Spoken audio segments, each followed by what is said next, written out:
السلام علیکم ورحمۃ اللہ وبرکاتہ۔ قبر میں کیا کیا ہوگا؟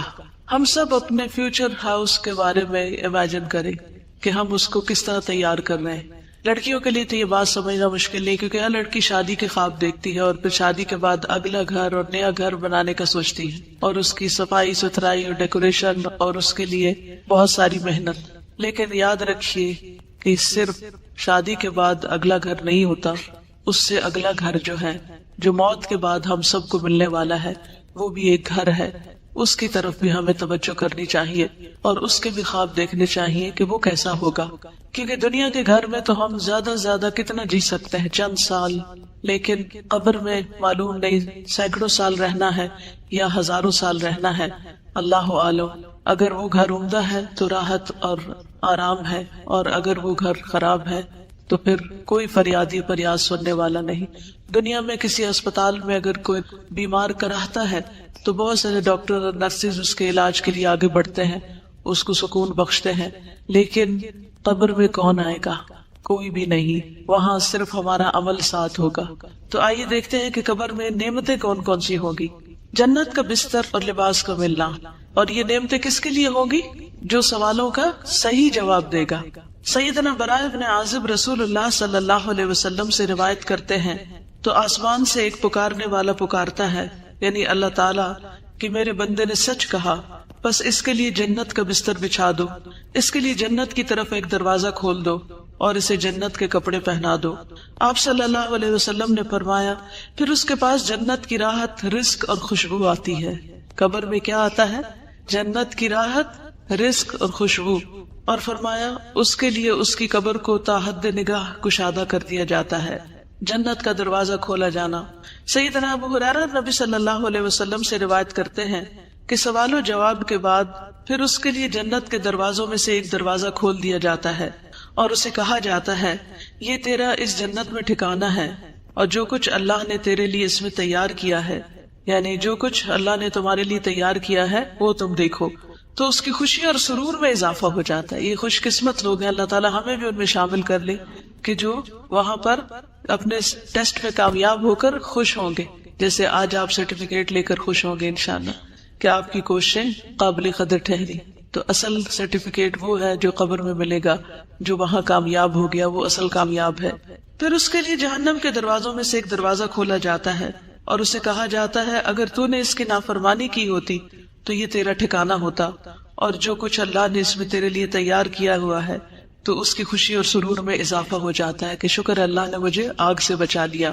صبح و شام جنت کا ٹھکانہ دکھایا جاتا ہے، جیسے بیڈ روم کے اندر ٹیلی ویژن میں لوگ طرح طرح کے مناظر دیکھتے ہیں، نیچرل بیوٹی دیکھتے ہیں یا اور خوبصورت چیزیں دیکھتے ہیں، تو بیٹھے بیٹھے اپنے بیڈ روم میں ہی خوش ہو رہے ہوتے ہیں۔ تو اسی طرح قبر میں لیٹے ہوئے جب اہل جنت، یعنی جن کو انشاءاللہ کامیابی نصیب ہوگی، وہ جنت کا اپنا ٹھکانہ دیکھتے ہیں تو اس کو دیکھ کر خوش ہوتے رہتے ہیں۔ سیدنا ابن عمر سے روایت ہے کہ رسول اللہ صلی اللہ علیہ وسلم نے فرمایا، بے شک جب تم میں سے کوئی مر جاتا ہے تو صبح و شام اس کا ٹھکانہ اس پر پیش کیا جاتا ہے، اگر وہ جنت والوں میں سے ہے تو جنت والوں کا مقام، اور اگر دوزخ والوں میں سے ہے تو دوزخ والوں کا مقام اسے دکھایا جاتا ہے، اور اس سے کہا جاتا ہے، یہ ہے تیرا ٹھکانہ جب تک کہ اللہ قیامت کے دن تجھے اٹھا کر اس جگہ نہ پہنچا دے، یہاں جانے والا ہے، تو یہ ہے تیرا گھر، یہ ہے تیرا گھر۔ بار بار اس کے مناظر دکھائے جاتے ہیں۔ اپنا ٹھکانہ دیکھ کر اللہ کا شکر ادا کرنا۔ سیدنا ابو ہریرہ سے روایت ہے، انہوں نے کہا کہ رسول اللہ صلی اللہ علیہ وسلم نے فرمایا، ہر جنتی کو جہنم میں اس کا ٹھکانہ دکھایا جاتا ہے، اور وہ کہتا ہے، اگر اللہ نے مجھے ہدایت نہ دی ہوتی تو میں یہاں ہوتا۔ اس ہدایت پر کتنا اللہ کا شکر ادا کرنا چاہیے، اور یہ بات اس کے لیے شکر کا باعث بن جاتی ہے۔ کیا آج دنیا میں آپ اللہ کی دی ہوئی ہدایت پہ شکر گزار ہوتے ہیں؟ اللہ تیرا شکر ہے تو نے قرآن کی نعمت دی، تیرا شکر ہے تو نے محمد صلی اللہ علیہ وسلم کی پہچان دی، تیرا شکر ہے تو نے ہمیں دین کی سمجھ دی۔ جو آج دین کو پا کر شکر گزار ہوتے ہیں، انشاءاللہ وہ اس پر عمل کرتے ہوئے قبر میں بھی شکر گزار ہوں گے اللہ کے فضل سے۔ قبر کا 70 ہاتھ کشادہ اور سرسبز کر دیا جانا۔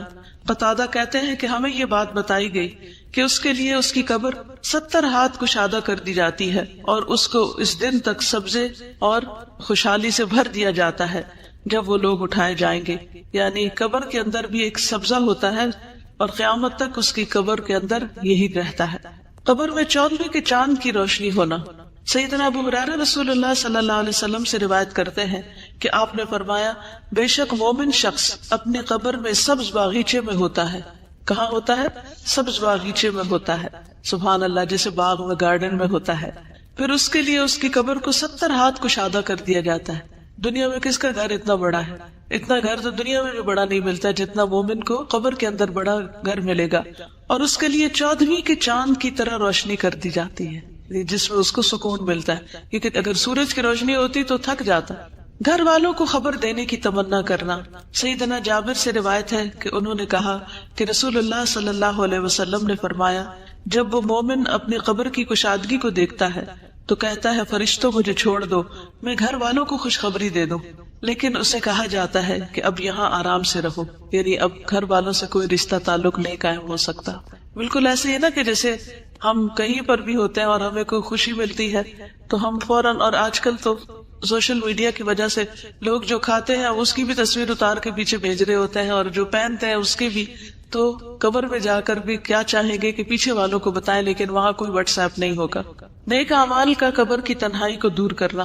سیدنا براء ابن عازب نبی صلی اللہ علیہ وسلم سے روایت کرتے ہیں اور اس قبر میں کہ مومن کے پاس ایک خوبصورت چہرے، خوبصورت لباس اور انتہائی عمدہ خوشبو والا ایک شخص آتا ہے تو وہ کہتا ہے کہ اس چیز کی خوشخبری پاؤ جو تمہیں خوش کرے گی، یہ وہی تیرا دن ہے جس کا تم سے وعدہ کیا جاتا تھا. تو وہ اس سے پوچھتا ہے کہ تم کون ہو؟ تمہارا چہرہ خیر لایا ہے. تو وہ کہتا ہے میں تمہارا نیک عمل ہوں. سبحان اللہ.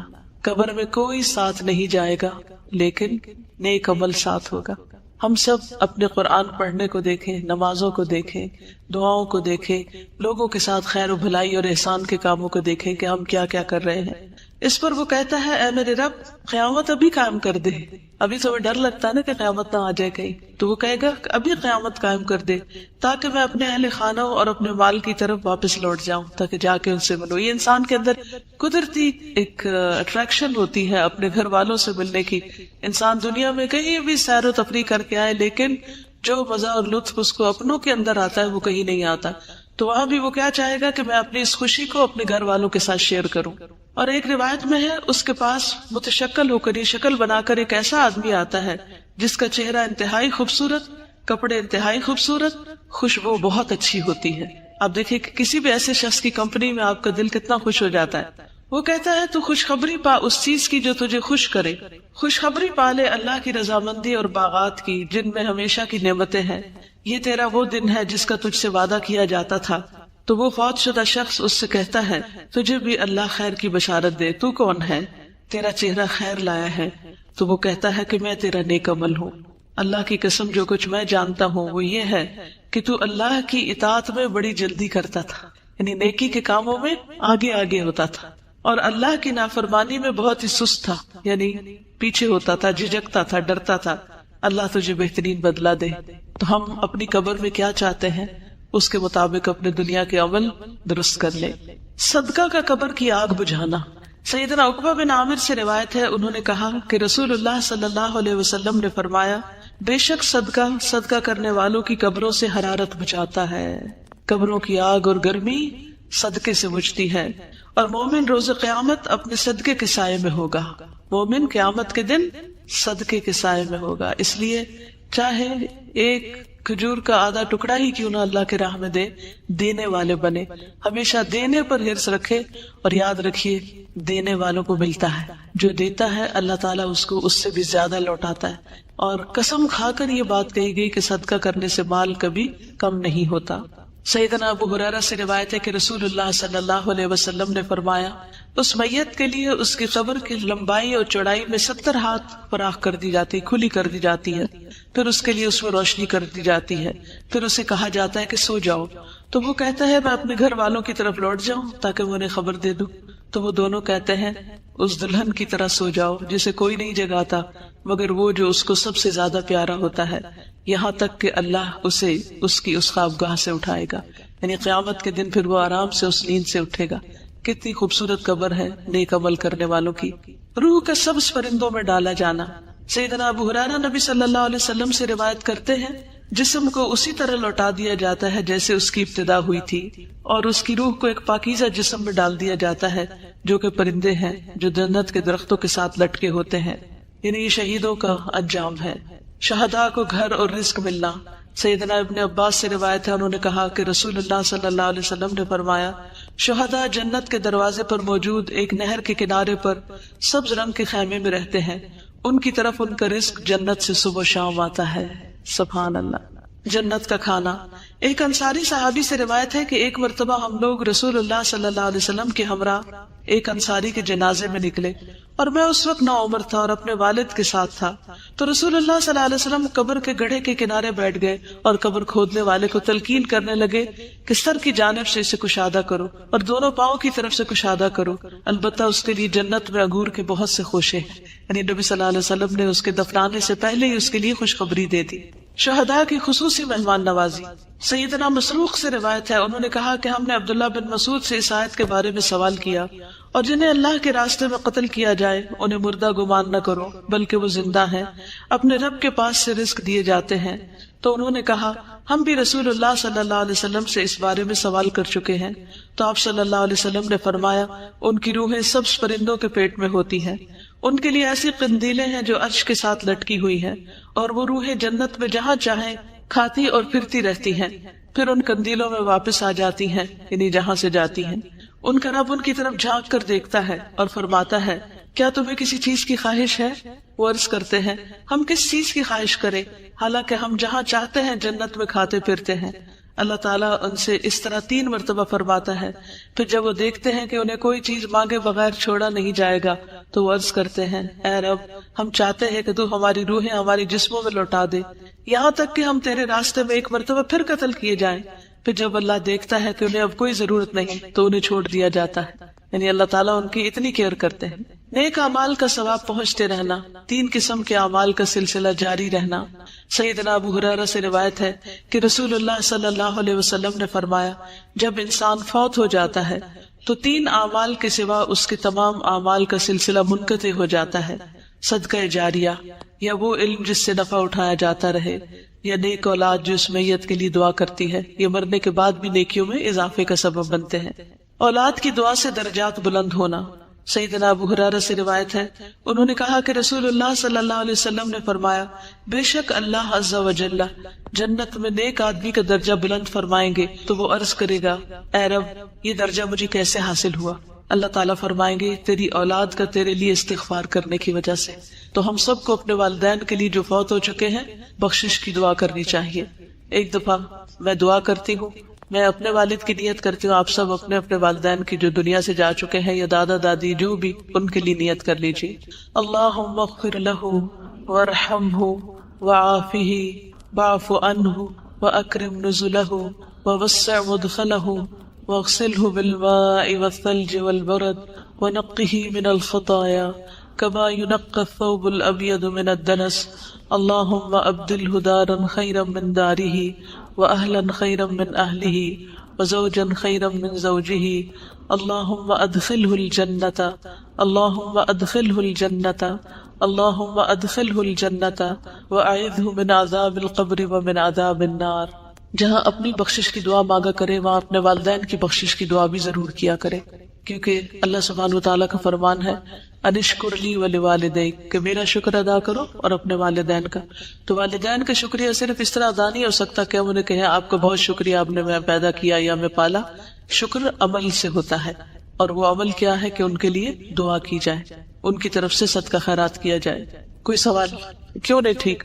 مجھے یاد ہے میں بہت چھوٹی تھی اور میری والدہ نے یہ حدیث مجھے سنا دی تھی، ابھی میں نے ہوش نہیں سنبھالا تھا.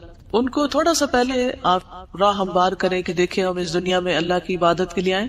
جہاں ایک طرف قبر میں نعمتیں ہیں وہاں دوسری طرف قبر میں عذاب بھی ہے. سیدہ عائشہ رضی اللہ تعالیٰ عنہ سے روایت ہے کہ ایک یہودی عورت ان کے پاس آئی، اس نے عذاب قبر کا ذکر کیا تو عائشہ رضی اللہ تعالیٰ عنہ سے کہا کہ اللہ آپ کو عذاب قبر سے پناہ میں رکھے. اس پر عائشہ رضی اللہ تعالیٰ عنہ نے رسول اللہ صلی اللہ علیہ وسلم سے عذاب قبر کے بارے میں پوچھا. آپ صلی اللہ علیہ وسلم نے فرمایا ہاں عذاب قبر حق ہے.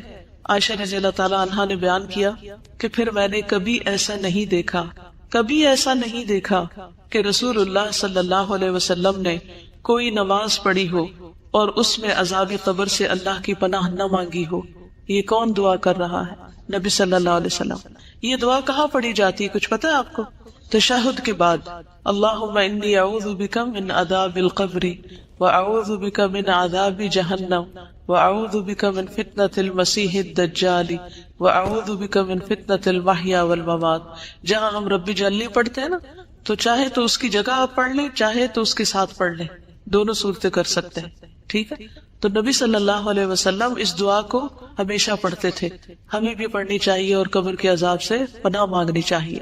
نبی صلی اللہ علیہ وسلم اگر عذاب قبر سنوا دیتے تو لوگ دفن کرنا چھوڑ دیتے. سیدنا انس سے روایت ہے کہ نبی صلی اللہ علیہ وسلم نے فرمایا، اگر مجھے یہ ڈر نہ ہوتا کہ تم لوگ اپنے مردوں کو دفن کرنا چھوڑ دو گے تو میں اللہ سے دعا کرتا کہ وہ تمہیں قبر کا عذاب سنا دے. جانوروں کو عذاب کی آوازیں آنا. سیدنا ابن مسعود سے روایت ہے کہ آپ صلی اللہ علیہ وسلم نے فرمایا، بے شک مردوں کو ان کی قبروں میں عذاب دیا جاتا ہے یہاں تک کہ یقیناً جانور ان کی آوازیں سنتے ہیں. سیدنا زید بن ثابت سے روایت ہے کہ انہوں نے کہا کہ نبی صلی اللہ علیہ وسلم اپنے گدھے پر سوار ہو کر بنو نجار کے باغ میں جا رہے تھے اور ہم بھی آپ کے ساتھ تھے کہ اچانک وہ گدھا بھدک گیا. قریب تھا کہ وہ آپ کو نیچے گرا دے، یعنی ایک دم سرکش ہو گیا. دیکھا تو وہاں 6 یا 5 یا 4 قبریں تھی. آپ صلی اللہ علیہ وسلم نے فرمایا، کیا کوئی ان قبر والوں کو جانتا ہے؟ تو ایک آدمی نے عرض کیا کہ میں جانتا ہوں. آپ نے فرمایا، یہ لوگ کب مرے تھے؟ اس آدمی نے عرض کیا، یہ لوگ شرک کی حالت میں مرے. تو آپ صلی اللہ علیہ وسلم نے فرمایا، بے شک ان لوگوں کو ان کی قبروں میں عذاب ہو رہا ہے. اگر مجھے یہ خیال نہ ہوتا کہ تم لوگ اپنے مردوں کو دفن کرنا چھوڑ دو گے تو میں اللہ سے دعا کرتا کہ وہ تمہیں بھی قبر کا عذاب سنا دے جسے میں سن رہا ہوں. پھر آپ صلی اللہ علیہ وسلم نے اپنے چہرے کا رخ ہماری طرف کیا اور فرمایا، تم لوگ آگ کے عذاب سے اللہ کی پناہ مانگو. انہوں نے یعنی صحابہ نے عرض کیا، ہم آگ کے عذاب سے اللہ کی پناہ مانگتے ہیں. پھر آپ صلی اللہ علیہ وسلم نے فرمایا، تم قبر کے عذاب سے اللہ کی پناہ مانگو. انہوں نے صحابہ نے عرض کیا، ہم قبر کے عذاب سے اللہ کی پناہ مانگتے ہیں. پھر آپ نے فرمایا، تم ہر قسم کے ظاہری اور باطنی فتنوں سے اللہ کی پناہ مانگو. انہوں نے عرض کیا، ہم ہر قسم کے ظاہری اور باطنی فتنوں سے اللہ کی پناہ مانگتے ہیں. آپ نے فرمایا، تم دجال کے فتنے سے اللہ کی پناہ مانگو. انہوں نے صحابہ نے عرض کیا، ہم دجال کے فتنے سے اللہ کی پناہ مانگتے ہیں. یہاں سے یہ بھی پتہ چلتا ہے کہ نبی صلی اللہ علیہ وسلم کی جو تعلیم تھی وہ سچویشنل بھی ہوتی تھی. جس وقت جو سچویشن پیش آتی اس کے مطابق لوگوں کو تعلیم دیتے. کیا آپ شادی کے مجلس میں یہ کتاب لے جائیں گی؟ کیا خیال ہے؟ شادی والے دن شادی والے گھر میں یہ کتاب سنائیں گی؟ نہیں. نبی صلی اللہ علیہ وسلم نے صحابہ کو قبر وغیرہ کے بارے میں کس وقت بتایا؟ جب وہ قبریں دیکھی انہوں نے، ان حالات یعنی اس موقع کی مناسبت سے. جہنم کا دروازہ کھلنا اور حرارت اور گرم ہوا کا اندر آنا. سیدنا برا بن عازب رسول اللہ صلی اللہ علیہ وسلم سے روایت کرتے ہیں، اور اس کے لیے آگ یعنی غیر مومن کے لیے آگ کی طرف سے ایک دروازہ کھول دیا جاتا ہے. آپ صلی اللہ علیہ وسلم نے فرمایا، تو اس کی حرارت اور گرم ہوا اس کے پاس آتی ہے. فرمایا، اور اس پر اس کی قبر اتنی تنگ کر دی جاتی ہے یہاں تک کہ اس کی پسلیاں ایک دوسرے میں پیوست ہو جاتی ہیں، یعنی آپس میں چڑ مڑ جاتی، جیسے یہ انگلیاں ایک دوسرے کے اندر چلی جاتی ہیں، ہڈی پسلی ٹوٹ جاتی. سیدنا ابو ہریرہ سے روایت ہے، کہتے ہیں کہ رسول اللہ صلی اللہ علیہ وسلم نے فرمایا، ہر جہنمی اپنا ٹھکانہ جنت میں دیکھتا ہے تو وہ کہتا ہے، کاش اللہ مجھے ہدایت دے دیتا. تو یہ بات اس کے لیے حسرت کا باعث بن جاتی ہے. یعنی لوگ جہنم دیکھ کے قبر میں کیا تمنا کریں گے، کیا کہیں گے، کاش مجھے دنیا میں ہدایت مل جاتی. آج لوگ ہدایت کی طرف نہیں آنا چاہتے، ہم ان کے لیے کڑتے ہیں، لیکن کل وہ اپنے لیے خود پریشان ہوں گے. تو اللہ کا شکر ہے جس نے ہمیں اس راستے کی ہدایت دی. اللہ تعالیٰ ہمیں اس پر استقامت عطا فرمائے، اس پر قائم رکھے اور ہمیں قبر کے عذاب سے محفوظ رکھے. جہنم سے لباس اور بستر آنا اور آگ کی طرف دروازہ کھلنا. سیدنا برا بن عازب رسول اللہ صلی اللہ علیہ وسلم سے روایت کرتے ہیں، غیر مومن کے جواب پر آسمان سے ایک منادی آواز لگاتا ہے کہ اس نے جھوٹ بولا، اس کے لیے آگ کا بستر بچھا دو اور آگ کا لباس پہنا دو اور اس کے لیے آگ کی طرف دروازہ کھول دو. زمین کا باہم مل جانا اور پسلیوں کا ایک دوسرے میں گھس جانا. سیدنا ابو ہریرہ سے روایت ہے، کہتے ہیں کہ رسول اللہ صلی اللہ علیہ وسلم نے فرمایا، بس زمین کو حکم دیا جاتا ہے کہ اس پہ مل جا، یعنی تنگ ہو جا، تو وہ زمین اس پر مل جاتی ہے تو اس کی پسلیاں ایک دوسرے میں پیوست ہو جاتی ہیں. پھر وہ شخص اسی عذاب میں مبتلا رہے گا یہاں تک کہ اللہ اسے اس کی اس جگہ سے اٹھا دے گا. یعنی تھوڑی دیر بھی جگہ تنگ ہو تو ہمارا دل گھبرانے لگتا ہے. کوئی کمرہ تنگ ہو، تنگی میں ہم کتنے پریشان ہوتے ہیں. تو آپ سوچئے کہ غیر مومن کے لیے، کافر یا منافق کے لیے قبر تنگ ہوگی اور اسی تنگی میں وہ رہے گا جیسے جیل خانے میں ہو. سیدنا ابو ہریرہ نبی صلی اللہ علیہ وسلم سے روایت کرتے ہیں کہ نبی صلی اللہ علیہ وسلم نے فرمایا، اور بے شک کافر کے پاس جب اس کے سر کی طرف سے آیا جاتا ہے تو وہاں کوئی چیز موجود نہیں ہوتی، پھر اس کی دائیں طرف سے آیا جاتا ہے تو وہاں کوئی چیز موجود نہیں ہوتی، پھر اس کی بائیں طرف سے آیا جاتا ہے تو کوئی چیز موجود نہیں ہوتی، پھر اس کے دونوں پاؤں کی طرف سے آیا جاتا ہے تو وہاں کوئی چیز موجود نہیں ہوتی، یعنی کوئی عمل نہیں ہوتا. اگر آپ پیچھے سے کتاب پڑھیں گے تو اس میں مومن کے بارے میں بتایا جاتا ہے کہ سر کی طرف سے نماز آ جائے گی، دائیں طرف سے صدقہ آ جائے گا جسے دائیں ہاتھ سے دیتا تھا، بائیں طرف سے امر بالمعروف نہی عن المنکر وغیرہ، اور پاؤں کی طرف سے اور بھی نیکیاں جو ہے وہ اس کی آ جائیں گی. پھر اس کے نیک عمل اس کے ساتھ ہوگا، جو قرآن اس نے پڑھا ہوگا وہ اس کے پاس ہوگا، یعنی جو جو اچھے کام کیے ہوگے وہ قبر میں سارے اس کے لیے قبر کو خوبصورت بنائیں گے. لیکن کافر اور منافق چونکہ اس کا عقیدہ ہی ٹھیک نہیں تھا تو اس نے جو نیکیاں کی وہ بھی ضائع ہو گئی، دنیا میں اس کو اس کا اجر مل گیا اور آخرت میں اس کے لیے کچھ بھی نہیں ہوگا. اعمال کا انتہائی کبھی شکل میں آنا. سیدنا براء ابن عازب نبی صلی اللہ علیہ وسلم سے روایت کرتے ہیں، اور اس کے پاس ایک بدصورت آدمی گندے کپڑے والا بدبودار شخص آتا ہے. وہ کہتا ہے اس چیز کی خوشخبری پاؤ جو تمہیں بری لگتی ہے، کہ یہ تیرا وہی دن ہے جس کا تجھ سے وعدہ کیا گیا تھا. تو وہ پوچھتا ہے کہ تو کون ہے؟ تیرے چہرے سے شر کی خبر معلوم ہوتی ہے. وہ کہتا ہے میں تیرا گندا عمل ہوں. وہ کہتا ہے میرے رب تو قیامت قائم نہ کرنا. مومن کیا چاہتا ہے؟ اے رب قیامت قائم کر، اور کافر چاہے گا کہ قیامت قائم نہ ہو. اندھا بہرا فرشتہ مقرر کیا جانا. سیدنا براء ابن عازب رسول اللہ صلی اللہ علیہ وسلم سے روایت کرتے ہیں، پھر اس پر ایک اندھا بہرا فرشتہ مقرر کر دیا جاتا ہے. اس کے پاس لوہے کا ایک ایسا گرز ہیمر ہوتا ہے کہ اگر اسے پہاڑ پہ مارا جائے تو پہاڑ ریزہ ریزہ ہو جائے، اتنی زور کی پٹائی ہوتی ہے. فرمایا پھر وہ اس گرز سے اس کو مارتا ہے، اور اس کی مار کی آواز کو مشرق و مغرب کے درمیان کی ہر چیز سنتی ہے سوائے جن و انس کی. پھر وہ مردہ بھی مٹی ہو جاتا ہے، پھر اس میں روح لوٹا دی جاتی ہے. بار بار وہ مرتا ہے اور جیتا ہے اور اس مصیبت سے گزرتا ہے. لوہے کے ہتھوڑے سے دونوں کانوں کے درمیان یعنی گدی پر مار پڑنا. سیدنا انس رضی اللہ تعالیٰ عنہ نبی صلی اللہ علیہ وسلم سے روایت کرتے ہیں کہ نبی صلی اللہ علیہ وسلم نے فرمایا پھر اس کے دونوں کانوں کے درمیان لوہے کے ہتھوڑے سے ایک ضرب لگائی جاتی ہے تو وہ زور سے چیخ اٹھتا ہے. اس کی چیخ و پکار کو جن و انس کے علاوہ اس کے پاس پاس کی تمام مخلوق سنتی ہے. قبر میں کیڑے پکوڑوں اور سانپ کا ڈسنا اور نوچنا.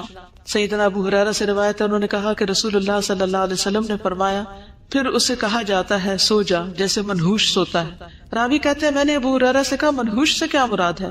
انہوں نے کہا اس سے مراد وہ آدمی جسے کیڑے مکوڑے اور سانپ ڈستے اور نوچتے رہتے ہیں. پھر اس پر اس کی قبر تنگ کر دی جاتی ہے. 99 گنجے سانپوں کا مسلط کیا جانا. سیدنا ابو ہریرہ رسول اللہ صلی اللہ علیہ وسلم سے روایت کرتے ہیں کہ آپ نے فرمایا کیا تم جانتے ہو یہ آیت کس بارے میں نازل ہوئی؟ بس بے شک اس کے لیے تنگ گزران ہے. وَإِنَّ لَهُ مَعِيشَةً ضَنْكَ وَنَحْشُرُهُ يَوْمَ الْقِيَامَةِ أَعْمَى، کہ ہم اسے قیامت کے دن اندھا کر کے اٹھائیں گے. آپ نے فرمایا کیا تمہیں معلوم ہے کہ تنگ گزران کیا ہے، یعنی تنگ زندگی کیا ہے؟ انہوں نے عرض کیا اللہ اور اس کے رسول ہی بخوبی جانتے ہیں. آپ نے فرمایا کافر کا اس کی قبر میں عذاب سے دوچار ہونا ہے، یعنی وہ تنگی ہے جو قبر میں پیش آئے گی. اور اس ذات کی قسم جس کے ہاتھ میں میری جان ہے، بے شک اس پر 99 گنجے سانپ مسلط کر دیے جاتے ہیں. کیا تم جانتے ہو وہ سانپ کیسا ہوتا ہے؟ وہ 70 سانپ ہیں اور ہر سانپ کے 7 سر ہوتے ہیں. ایک سانپ کے 7 منہ ہوتے ہیں، 7 سر. وہ اسے قیامت کے دن تک ڈستے اور نوچتے رہتے ہیں. اب سوال یہ پیدا ہوتا ہے کہ عذاب قبر کس کس کو ہوگا؟ ایک کافر منافق تو ہو ہی گیا، اس کے علاوہ کفر اور نفاق میں مبتلا لوگ. قال اللہ تعالی فی القرآن الکریم عن فرعون النار یعرضون علیہا غدوا وعشیا ویوم تقوم الساعة ادخلوا آل فرعون اشد العذاب. قرآن کریم میں اللہ تعالیٰ فرعون کے بارے میں فرماتے ہیں وہ صبح و شام آگ پر پیش کیے جاتے ہیں. وہ تو پانی میں ڈوبے تھے. کچھ لوگوں کا سوال یہ ہوتا ہے کہ جو لوگ قبر میں نہیں جاتے ان کو عذاب قبر کیسا ہوتا ہے؟ کوئی چاہے قبر میں جائے کہ نہ جائے، پانی میں ڈوب کے مرے، کسی شیر چیتے کے پیٹ میں چلا جائے، کہیں بھی چلا جائے، اللہ سبحانہ وتعالی اپنی قدرت اور طاقت کے ساتھ اس کی اسی جگہ کو اس کے لیے قبر بنا دیتے ہیں، اور وہاں بھی اس کے لیے عذاب ویسا ہی ہو جاتا ہے جیسا اس کے لائق ہوتا ہے. تو آل فرعون صبح شام آگ پر پیش کی جاتی ہے، اور جس دن قیامت قائم ہوگی تو حکم ہوگا آل فرعون کو سخت ترین عذاب میں داخل کر دو، یعنی آخرت کا عذاب اور بھی شدید ہے. وقال فی المنافقین فکیف اذا توفتهم الملائکۃ یضربون وجوہهم وادبارهم ذلک بانہم اتبعوا ما اسخط اللہ وَكَرِهُوا رِضْوَانَهُ فَأَحْبَطَ أَعْمَالَهُمْ. اور منافقین کے بارے میں فرماتے ہیں پھر اس وقت ان کا حال کیا ہوگا جب فرشتے ان کی روح قبض کریں گے تو ان کے چہروں اور پشتوں پر مار رہے ہوں گے، یہ اس لیے کہ وہ ایسی بات کے پیچھے لگ گئے جس نے اللہ کو ناراض کر دیا اور اس کی رضا کی راہ اختیار کرنے کو پسند نہ کیا، تو اس اللہ نے ان کے سب اعمال ضائع کر دیے. یعنی موت کے وقت بھی فرشتے مارتے ہیں. کبھی کسی نے دیکھا موت کے وقت مار پڑتی دیکھی کسی نے؟ ہماری آنکھیں نہیں دیکھتی، لیکن قرآن ہمیں بتاتا ہے کہ ایسا ہوتا ہے. تو یہ علم غیب سے تعلق رکھتا ہے. قبر کا عذاب کس سے تعلق رکھتا ہے؟ علم غیب سے. یعنی جب ایک انسان مر جاتا ہے نا تو دنیا سے اس کا رشتہ ختم ہو جاتا ہے. پھر قبر میں کیا ہوتا ہے وہ وہی جانتا ہے، ہم نہیں جان سکتے. ہم اگر قبر کھود کے بھی دیکھیں تو ہمیں نظر نہیں آئے گا کچھ. کبھی کبھی ایسے ہوتا ہے کہ اللہ سبحانہ وتعالیٰ دنیا میں بھی ایسی کچھ نشانیاں دکھا دیتا ہے. میں نے ایک ویڈیو کلپ دیکھا تھا کہ کسی ملک میں ایک میت کو دفن کر رہے اور قبر کھود رہے اور اس میں بار بار سانپ آ رہا ہے. یہ میں نے اپنی آنکھوں سے دیکھا کہ وہ مختلف طریقوں سے اس سانپ کو نکالنے کی کوشش کرتے ہیں، ہٹانے کی، رخ موڑنے کی، لیکن وہ سانپ باز نہیں آتا. آخر تنگ آ کر وہ لوگ میت کو جب نیچے اتارتے ہیں تو وہ اس کے کفن کے اندر گھس جاتا سانپ. یہ نشانیاں کبھی کبھی اللہ سبحانہ وتعالیٰ دکھا دیتے ہیں تاکہ لوگوں کو یقین آ جائے، ورنہ ہمارے لیے تو قرآن اور سنت ہی کافی ہے، سچے نبی کی سچی باتیں ہی کافی ہیں کہ ہم ان پر یقین کریں. کسی انسان کی بات یا کسی ویڈیو کلپ کی تو بات ہی دوسری کی جا سکتی ہے تاکہ لوگ عبرت پکڑے. سیدنا ابو ایوب سے روایت ہے، وہ کہتے ہیں کہ رسول اللہ صلی اللہ علیہ وسلم سورج غروب ہونے کے بعد باہر نکلے تو آپ نے کچھ آواز سنی تو آپ نے فرمایا یہودیوں کو ان کی قبروں میں عذاب ہو رہا ہے. یعنی آپ صلی اللہ علیہ وسلم کو بھی اللہ سبحانہ تعالیٰ ایسی باتیں سنوا دیتے تھے کیونکہ آپ ہمیں پھر علم یقینی کے ساتھ خبر دیتے تھے. ظلم کرنے والا اللہ تعالیٰ نے فرمایا اور کاش آپ ظالموں کو دیکھیں جب وہ موت کی سختیوں میں مبتلا ہوتے ہیں. اللہ اکبر، اللہ ہمیں بچائے. اور فرشتے ان کی طرف اپنے ہاتھ پھیلائے ہوئے ہوتے ہیں اور کہتے ہیں لاؤ اپنی جانیں نکالو، آج تم ذلت کے عذاب کو بدلہ دیے جاؤ گے اس وجہ سے کہ تم اللہ پر ناحق باتیں کہتے تھے اور تم اس کی آیات سے تکبر کرتے تھے. چغل خور اور پیشاب کی چھینٹوں سے نہ بچنے والا. سیدنا ابن عباس سے روایت ہے کہ نبی صلی اللہ علیہ وسلم 2 قبروں کے پاس سے گزرے تو آپ نے فرمایا ان 2 قبر والوں کو عذاب دیا جا رہا ہے اور ان دونوں کو کسی بڑی بات پر عذاب نہیں دیا جا رہا. پھر آپ نے فرمایا کیوں نہیں، بڑی بات ہی ہے. ان میں سے ایک شخص تو چغل خوری میں دوڑ دھوپ کیا کرتا تھا، یعنی ادھر کی بات ادھر لگا، ادھر کی شکایت ادھر، ادھر کی ادھر، لوگوں کی بری باتیں اور غیبتیں آگے سے آگے پہنچاتا تھا. یعنی ہر وقت اس کی گفتگو میں دوسروں کی برائیاں شامل تھی. دوڑ دھوپ کرتا یعنی اس کی ایفرٹ اور ساری بھاگ دوڑی یہی تھی، اس کا انٹرسٹ ہی یہی تھا. اور دوسرا اپنے پیشاب سے بچنے کے لیے احتیاط نہیں کرتا تھا. کچھ لوگ تو کموڈ پہ بیٹھتے ہیں اور کچھ لوگ کموڈ پہ نہیں بیٹھتے، نیچے بیٹھتے ہیں اور وہ جو پیشاب کرتے ہیں تو پاؤں پہ بھی چھینٹیں پڑ رہی ہوتی ہے، کپڑوں میں بھی پڑ رہی ہوتی ہے، پھر انہیں کپڑوں میں نماز بھی پڑھ لیتے ہیں. تو طہارت کا اہتمام کرنا بے حد ضروری ہے. اللہ سبحانہ وتعالیٰ ہمیں صحیح طہارت اختیار کرنے کی توفیق دے، نہ ہم حد سے بڑھیں اور نہ اس کو چھوڑیں. سیدنا ابن عباس سے مروی ہے کہ رسول اللہ صلی اللہ علیہ وسلم نے فرمایا قبر کا عموماً عذاب پیشاب کی وجہ سے ہوتا ہے، پس تم پیشاب کے چھینٹوں سے بچا کرو. مظلوم کی مدد نہ کرنے والا اور بغیر وضو کے نماز پڑھنے والا. سیدنا ابن مسعود سے روایت ہے کہ آپ صلی اللہ علیہ وسلم نے فرمایا اللہ کے بندوں میں سے ایک بندے کے بارے میں حکم دیا گیا کہ اسے قبر میں 100 کوڑے لگائے جائیں. وہ تخفیف کا سوال کرتا رہا اور دعا کرتا رہا یہاں تک کہ 1 کوڑا باقی رہ گیا، باقی معاف کر دیے گئے. جب اسے یہ 1 کوڑا لگایا گیا تو اس پر اس کی قبر آگ سے بھر گئی. پھر جب اسے سزا کا اثر زائل ہوا تو اس نے فرشتوں سے کہا تم نے کس بنا پہ مجھے کوڑا لگایا؟ انہوں نے کہا تم نے ایک نماز بغیر وضو کے پڑھی تھی اور تم ایک مظلوم کے پاس سے گزرے تھے، تم نے اس کی مدد نہیں کی تھی. یعنی تمہارے سامنے کسی کی پٹائی ہو رہی تھی اور تم نے روکا نہیں اس کو. تو ہمیں اپنی ساری زندگیوں کا جائزہ لینا ہے اور جہاں جہاں ہمارے اعمال قرآن و سنت سے ٹکراتے ہیں وہاں ان سے بچنا ہے اور اللہ سے ہر وقت توبہ کرتے رہنا ہے. خیانت کرنے والا. سیدنا ابو ہریرہ سے روایت ہے کہ جب ہم نے خیبر فتح کیا تو ہمیں مال غنیمت میں سونا اور چاندی نہیں ملے بلکہ گائے، اونٹ، سامان اور باغات ملے تھے. پھر ہم رسول اللہ صلی اللہ علیہ وسلم کے ساتھ وادی خرا کی طرف لوٹے اور آپ کے ہمراہ آپ کا غلام تھا جس کو مدعم کہا جاتا تھا، جو بنو ذباب کے ایک آدمی نے آپ کو ہدیے میں دیا تھا. اس دوران کہ وہ رسول اللہ صلی اللہ علیہ وسلم کا کجاوا اتار رہا تھا کہ اچانک نامعلوم سمت سے ایک تیر آ کر اس غلام کو لگ گیا. لوگوں نے کہا اس کے لیے شہادت مبارک ہو. تو رسول اللہ صلی اللہ علیہ وسلم نے فرمایا ہرگز نہیں، اس ذات کی قسم جس کے ہاتھ میں میری جان ہے، جو چادر اس نے خیبر کے دن تقسیم ہونے سے پہلے مال غنیمت میں سے چرائی جو چادر اس نے مال غنیمت میں سے چرائی تھی وہ اس پر آگ کا شعلہ بن کر بھڑک رہی ہے. یہ شخص کون تھا؟ مومن تھا نا. کون تھا؟ نبی صلی اللہ علیہ وسلم کی خدمت کرتا تھا. اتنا بڑا اعزاز اس کو حاصل تھا، لیکن اس کے ساتھ اس نے ناسمجھی کی وجہ سے کیا کیا؟ چادر چوری کر لی بیت المال میں سے. اللہ کا مال، لوگوں کی ڈونیشن جو ہوتی ہے، یعنی جیسے آپ میں سے کئی انچارجز ہوگی، کئی برانچ انچارجز ہوگی، کئی ڈونیشن جمع کرتے ہوں گے، وہ آپ کے لیے کالے سانپ کی طرح ہے کہ اس کو آپ اپنی ذات پہ نہیں لگا سکتے کہ آپ اللہ کے دین کی خدمت کے لیے پیسہ اکٹھا کریں اور پھر ذاتی فائدے اٹھانا شروع کر دیں. یہ اپنی آخرت عاقبت خراب کرنے کے برابر ہے. ایک سوئی دھاگا بھی اس میں سے نہیں لینا چاہیے. لوگ جس مقصد کے لیے جو مال دیں اس کو وہی خرچ کر دینا چاہیے اور اس کی حفاظت بھی کرنی چاہیے. اسے ضائع ہونے کے لیے اور چوری ہونے کے لیے نہیں چھوڑ دینا چاہیے. یہ بات سن کر ایک آدمی 1 یا 2 تسمے لے کر آیا تو کہنے لگا یہ چیز میں نے اٹھائی تھی. تو رسول اللہ صلی اللہ علیہ وسلم نے فرمایا یہ بھی آگ کا 1 تسمہ یا 2 تسمے بنتے، اگر تم اس کو نہ جمع کراتے تو یہ تمہارے لیے آگ بن جاتے. جھوٹ بولنے والا، استغفر اللہ استغفر اللہ. سیدنا سمرہ بن جندب سے روایت ہے، کہتے ہیں کہ نبی صلی اللہ علیہ وسلم نے فرمایا آج رات میں نے 2 آدمیوں کو دیکھا جو میرے پاس آئے. ان دونوں نے کہا کہ جسے آپ نے دیکھا ہے اس کی باچھ کو چیرا جا رہا تھا. وہ بڑا ہی جھوٹا تھا. جو ایک جھوٹی بات کرتا اور اس سے وہ جھوٹ نقل کیا جاتا یہاں تک کہ دنیا کے کونوں میں پہنچ جاتا. قیامت کے دن تک اس کو یہی سزا ملتی رہے گی. اور بعض اوقات ہمارے اخبار، ریڈیو، ٹیلی ویژن جھوٹی خبریں آگے نشر کرتے ہیں.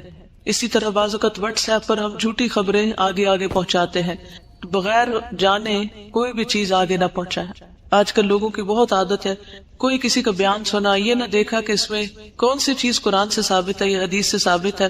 جھوٹی روایات، جھوٹے قصے صرف ایک انٹرٹینمنٹ کے طور پر آگے سے آگے بیان کرتے. بعض اوقات جھوٹے لطیفے اور ایسی چیز کو حدیث بنا کر پیش کرنا جو حدیث ہے ہی نہیں یا ضعیف حدیثیں ہیں. تو ان چیزوں کو بھی آگے فارورڈ کرنے سے پرہیز کریں. کوئی ضروری نہیں ہوتا کہ ہم ہر چیز ہی دوسروں تک پہنچائیں. جو چیز صاف ستھری، صحیح اور درست ہو اسی کو آگے پہنچائیں تاکہ ہمارے لیے صدقہ جاریہ بنے، نہ کہ عذاب جاریہ. سیدنا عمر نبی صلی اللہ علیہ وسلم سے روایت کرتے ہیں کہ آپ نے فرمایا میت کو اس کی قبر میں اس پر کیے جانے والے نوحے کی وجہ سے عذاب دیا جاتا ہے. ہم نے ایک وصیت نامہ چھاپ کے رکھا ہوا کاغذ یہاں پر ہوگا، آپ سب اپنے گھر والوں کے لیے وہ پیپر لکھ کے رکھ سکتے ہیں اپنے دستخط کے ساتھ کہ جب ہم بہت ہوں تو ہمارے پر بین نہ کیا جائے. سیدنا ابو موسیٰ اشعری سے روایت ہے، رسول اللہ صلی اللہ علیہ وسلم نے فرمایا جب کوئی مرنے والا مرتا ہے تو اس پر رونے والا کھڑا ہو اور وہ کہے کہ اے میرے پہاڑ، اے میرے سردار، یا اسی قسم کے کوئی اور الفاظ، تو میت پر 2 فرشتے مقرر کیے جاتے ہیں جو اس کے سینے پہ گھونسا مارتے اور پوچھتے ہیں کیا تو ایسا ہی تھا. تو اس لیے اپنی بے جا تعریفیں بھی پسند نہیں کرنی چاہیے اور لوگوں کو منع کیا جائے کہ ہماری بلا ضرورت تعریف نہ کرے، کیونکہ بعض اوقات مبالغہ آ رہی ہوتی تعریف میں. تو جو جھوٹی تعریفیں ہیں وہ بھی میت کے لیے مصیبت کا باعث بنتی. سیدنا انس سے روایت ہے، انہوں نے کہا کہ ایک شخص پہلے عیسائی تھا پھر مسلمان ہو گیا. اس نے سورۃ البقرہ اور آل عمران پڑھی تو نبی صلی اللہ علیہ وسلم کا کاتب بن گیا. لیکن پھر وہ شخص مرتد ہو کر عیسائی ہو گیا تو وہ کہنے لگا کہ محمد صلی اللہ علیہ وسلم کے لیے جو کچھ میں نے لکھ دیا ہے اس کے سوا محمد کو اور کچھ بھی معلوم نہیں. پھر اللہ تعالیٰ نے اسے موت دی، لوگوں نے اسے دفن کر دیا. جب صبح ہوئی تو انہوں نے دیکھا کہ زمین نے اسے باہر پھینک دیا تھا. لوگوں نے کہا یہ محمد صلی اللہ علیہ وسلم اور اس کے ساتھیوں کا کام ہے. چونکہ یہ ان سے فرار ہو گیا تھا اس لیے انہوں نے ہمارے ساتھی کی قبر اکھاڑ دی اور اسے باہر نکال پھینکا ہے. چنانچہ انہوں نے دوسری قبر کھودی جو بہت زیادہ گہری تھی، لیکن جب صبح ہوئی تو پھر زمین نے اسے باہر پھینک دیا. اس مرتبہ بھی انہوں نے یہی کہا کہ یہ محمد صلی اللہ علیہ وسلم اور ان کے ساتھیوں کا کام ہے. چونکہ یہ ان سے فرار ہو گیا تھا اس لیے انہوں نے ہمارے ساتھی کی قبر اکھاڑ دی اور اس کو باہر ڈال دیا. پھر انہوں نے قبر کھودی اور جتنی گہری ان کے بس میں تھی اسے کر کے اس کے اندر ڈال دیا، لیکن صبح ہوئی تو پھر زمین نے اسے باہر پھینک دیا. اب انہیں یقین آیا کہ یہ کسی انسان کا کام نہیں، چنانچہ انہوں نے اسے یوں ہی زمین پر رہنے دیا. تو اس طرح کے واقعات نبی صلی اللہ علیہ وسلم کے دور میں بھی پیش آئے ہیں. عذاب قبر سے محفوظ رہنے والے خوش نصیب لوگ کون سے لوگ ہیں جن کو عذاب قبر نہیں ہوتا؟ شہید ہونے والا. سیدنا مقدام بن معدی کرب الکندی سے روایت ہے، انہوں نے کہا کہ رسول اللہ صلی اللہ علیہ وسلم نے فرمایا بے شک اللہ عز و جل کے ہاں شہید کے لیے 6 خصلتیں ہیں. اس کے خون کا پہلا قطرہ گرتے ہی اللہ تعالیٰ اس کو معاف کر دیتا ہے. جنت میں اسے اس کا ٹھکانہ دکھا دیا جاتا ہے، اسے ایمان کا حلہ پہنایا جاتا ہے، حور عین سے اس کا نکاح کر دیا جاتا ہے، اسے عذاب قبر سے محفوظ کر دیا جاتا ہے، اسے فزع اکبر بڑی گھبراہٹ سے محفوظ کر دیا جاتا ہے، اس کے سر پر وقار کا تاج رکھا جاتا ہے جس کا ایک ایک یاقوت دنیا و ما فیہا سے بہتر ہوگا. 72 حور العین سے اس کی شادی کر دی جاتی ہے اور اس کے رشتہ داروں میں سے 70 آدمیوں کے حق میں اس کی سفارش قبول کی جاتی ہے. لیکن یاد رکھیے کہ یہ وہ شہید ہے جو اللہ کے راستے میں ساری شرائط کو پورا کرتا ہوا لڑ رہا ہو. سورۃ ملک پڑھنے والا. سیدنا عبداللہ بن مسعود سے مرفوع روایت ہے کہ سورۃ تبارک قبر کے عذاب سے روکنے والی ہے. کس کس کو زبانی یاد ہے؟ ماشاءاللہ ایک بڑی تعداد کو. دن میں ایک دفعہ کم از کم ضرور پڑھیں اور رات کو سوتے ہوئے پڑھ لیں تو کیا ہی اچھا ہے. اور اگر یاد نہیں تو آپ دیکھ کے بھی پڑھ سکتے ہیں. اور دیکھنے کے لیے اگر آپ بیٹھ کے نہیں پڑھتے کہ بیٹھ کے یعنی آپ کو نیند آ رہی ہے کچھ، تو الہدا کی جو ایپس بنی ہوئی ہیں، اپلیکیشنز ہیں اسمارٹ فونز کے اندر، اس میں سونے جاگنے کے آداب کی اپلیکیشن ہے. تو اس اپلیکیشن میں جو سورۃ الملک اور سورۃ السجدہ اور زمر اور بنی اسرائیل ہے جو نبی صلی اللہ علیہ وسلم رات کو پڑھتے تھے وہ بھی ہیں اور ان کے آڈیو بھی ہے. تو اگر آپ سے ساری نہیں پڑھی جاتی تو سونے سے پہلے آپ ان کو پلے کر کے سو سکتے ہیں تاکہ جب تک آپ کی آنکھ نہ لگے آپ ان کو سنتے ہی رہیں. یعنی کوشش کرنی چاہیے کہ جتنا پڑھ سکے پڑھے، لیکن اگر ہمت نہ ہو تو جتنا سن سکے اتنا سن بھی لے. لیکن سورۃ ملک تو کم از کم اپنے منہ سے بول کے پڑھے، اسے صرف سننے پر اکتفا نہ کریں. پیٹ کے مرض سے فوت ہونے والا. سلیمان بن سرد اور خالد بن اطرفہ بیٹھے ہوئے تھے کہ ایک ایسے شخص کا ذکر کیا گیا جو پیٹ کی بیماری سے مرا. تو ان میں سے ایک نے دوسرے سے کہا، کیا تم نے یہ بات نہیں سنی یا تمہیں یہ بات نہیں پہنچی کہ رسول اللہ صلی اللہ علیہ وسلم نے فرمایا جو شخص پیٹ کی بیماری میں مبتلا ہو کر مرے اسے ہرگز عذاب قبر نہیں ہوگا. دوسرے نے کہا کیوں نہیں؟ یعنی یہ بھی ایک اچھی علامت ہے. سرحد کی حفاظت کرنے والا. سیدنا سلیمان نبی صلی اللہ علیہ وسلم سے روایت کرتے ہیں کہ آپ نے فرمایا ایک دن اور ایک رات سرحد پر پہرا دینا ایک مہینے کے روزوں اور اس کے قیام سے افضل ہے. ایسا روزے دار جو افطار نہیں کرتا اور ایسا قیام کرنے والا جو تھکتا نہیں. اور اگر وہ اللہ کی راہ میں سرحد کی حفاظت کرتے ہوئے فوت ہو جائے تو اس کے اچھے عمل اس پر جاری رکھے جائیں گے یہاں تک کہ وہ دوبارہ اٹھایا جائے اور وہ قبر کے عذاب سے بچا لیا جاتا ہے. جمعے کے دن یا رات کو فوت ہونے والا. اس کی بھی دعا مانگنی چاہیے کہ اللہ ہمیں جمعے کی موت نصیب فرما. سیدنا عبداللہ ابن عمر سے روایت ہے، انہوں نے کہا کہ رسول اللہ صلی اللہ علیہ وسلم نے فرمایا جو مسلمان جمعے کے دن یا جمعے کی رات کو فوت ہو جائے گا اللہ اسے قبر کی آزمائش سے بچا لے گا. اب یہ قبر کے سوال اور جواب کا چارٹ ہے پورا. اس میں آپ سوال بھی دیکھ رہے ہیں اور جواب بھی دیکھ رہے ہیں. یہ جتنی بھی حدیثیں تھیں صحیح، ان سب میں جو جو سوال آئے ہیں، جو جو جواب آئے ہیں، جو فرشتے کہتے ہیں اور جو انجام ہوگا وہ ساری لکھ دی گئی ہیں. اس کو آپ خود بھی پڑھ سکتے ہیں لیکن پڑھیے گا ضرور. اب آخر میں ہم دعا کر لیتے ہیں. آخر میں ہے اچھی موت کے حصول کی دعائیں. میں دعا پڑھوں گی، آپ سب آمین کہیں گے اور دعا دیکھتے بھی جائیے جو میں پڑھ رہی ہوں. ٹھیک ہے؟ سبحان اللہ والحمد للہ ولا الہ الا اللہ واللہ اکبر ولا حول ولا قوة الا باللہ العلی العظیم. فاطر السماوات والارض انت ولی فی الدنیا والآخرہ توفنی مسلما والحقنی بالصالحین. ربنا افرغ علینا صبرا وتوفنا مسلمین. ربنا فاغفر لنا ذنوبنا وکفر عنا سیئاتنا وتوفنا مع الابرار. رب هب لي حكما والحقني بالصالحين. اللهم توفنا مسلمين واحينا مسلمين والحقنا بالصالحين غير خزايا ولا مفتونين. اللهم ارزقني شهادة في سبيلك واجعل موتي في بلد رسولك صلى الله عليه وسلم. اللهم بعلمك الغيب وقدرتك على الخلق احيني ما علمت الحياة خيرا لي وتوفني اذا علمت الوفاة خيرا لي. اللهم اصلح لي ديني الذي هو عصمة امري واصلح لي دنياي التي فيها معاشي واصلح لي آخرتي التي فيها معادي واجعل الحياة زيادة لي في كل خير واجعل الموت راحة لي من كل شر.